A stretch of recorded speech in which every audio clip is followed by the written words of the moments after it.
இதெல்லாம் பெரிய மலை பிரதேசங்க. லேசாக காற்று தான் அடிக்கும். காற்று அடித்தாலும் நான் சொல்கிறது உங்களுக்கு கேட்டுக்கோங்க. இன்றைக்கி காலையில் ஒரு 5 மணிக்கு எழுந்திரிச்சு எங்கள் வீட்டில் சமையல் கிமையல் எல்லாம் முடிஞ்சு சாம்பார் வச்சு முடித்தாச்சு. அப்புறம் சாப்பிட்டோம்.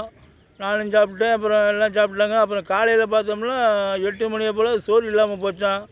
என் மனைவி வந்து எனக்கு புரோட்டா வேணுங்க, போய் புரோட்டா வாங்கிட்டு வாங்க அப்படின்ட்டாங்க. சரி சோறு தான் ஆக்குனேன்னு, இல்லை சோறு எல்லாம் தீர்ந்து போச்சு அப்படின்ட்டாங்க.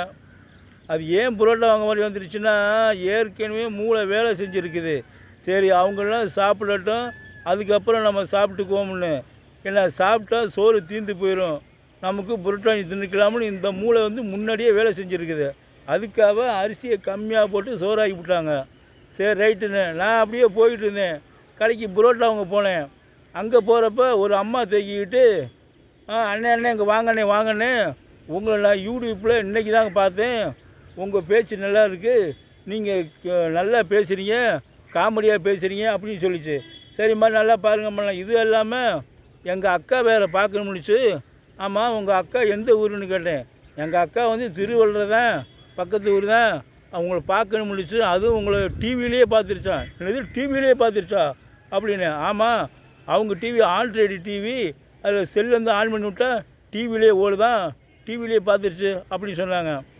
சரி ஆமாம் அவங்க பேர் என்ன பேருன்னு. அது புஷ்பம் அப்படின்னு சொல்லிச்சு. ஆக பேர் நல்ல பேராக இருக்கே, சின்ன பேராக அழகாக இருக்கே, சரி அவங்கள பார்க்கலாமே போய் அப்படின்னு எனக்கு ஒரு ஆசை தான். சரி புஷ்பமா நல்ல பேராக இருக்குது சரின்னு சரி வாங்கினேன். எனக்கு வேறு வீட்டுக்கு வேறு புரோட்டா வாங்கிட்டு வரணும். இதில் வேறு சிக்கல். ஏன்னா இன்னும் கொஞ்சம் தூரம் ஃபோன் வந்துடும், புரோட்டா வரலாம் ஃபோன் வந்துடும். சரி அவ்வளோ தூரம் போக முடியாது, இன்னொரு நாளைக்கு போய்க்கலாம்னே. இல்லைண்ணே போயிட்டு வந்துடும்னே அப்படின்ட்டு வண்டியில் ஏறி உட்காந்துருச்சு. சரி நான் உடனே ஃபோன் பண்ணி, சரி நான் கடையில் சொல்லிட்டேன் புரோட்டா கொண்டா கொடுத்துருவாங்க அப்படின்ட்டு சொல்லிட்டு நான் போயிட்டேன். அது வந்துச்சு நேராக உங்கள் அக்கா வீட்டுக்கு கூட்டிகிட்டு போச்சு. உங்கள் அக்காவை போய் கூட்டிகிட்டு அங்கே போய் நல்லா பெரிய வீடு தான், நல்ல பெரிய வீடு, மகன்களாம் இருக்காங்களா, நல்ல வசதியான வீடு, வாழை மரம், தென்னை மரம், புளியந்தோப்பு எல்லாமே அவங்ககிட்ட இருக்குது. சரி போய் உட்காந்தேன். ஒரு வீட்டிலேருந்து இந்த இருங்க எங்கள் அக்காவை கூட்டியாந்துட்டு போச்சு. அப்படியே அந்த புஷ்பத்தை கூட்டியாந்துச்சு. அது கூட்டியாக வரும்போது இப்படி கண்ணாடி தூக்கிட்டு பார்த்துச்சு. அதே அப்பா இதான் புஷ்பமா, நான் பேரை பார்த்ததையும், ஏன்னா நம்ம கூட்டி போனதுக்கே ஒரு 55 வயசு இருக்கும். அதனுடைய அக்கான்னா அதுக்கு கிட்டத்தட்ட ஒரு 75 வயசு ஆச்சு. என்னங்க தம்பி நல்லா தான் பேசுகிறீங்க, நல்லா தான் போகிறீங்க, உங்கள் வீடியோ பார்த்துருக்கேன் அப்படி பேச்சே தெளிவெல்லாம் போச்சு. நான் பேர் கேட்டதையும் நல்லா இருக்குது, புஷ்பங்கிறது சின்ன பேராக இருக்கே அப்படின்னு பார்த்தேன். இது சின்ன பேர் மாதிரி அவங்களும் இருப்பாங்களே பார்த்தேன். அங்கே போனதையும் விட்டு போச்சு.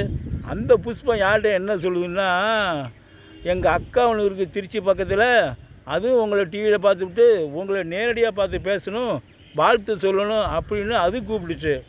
ஐயோ ஐயோ நான் உங்களை பார்த்தே போதுங்க, ஏன்னா உங்களுக்கே இப்படின்னா உங்கள் அக்காவை நான் பார்த்துக்க வேண்டியதான், அது மனசுலேயே பார்த்துட்டேங்க, அது என்ன வயசு இருக்குமுன்னு அப்படின்னு சொல்லிட்டு வந்தேங்க.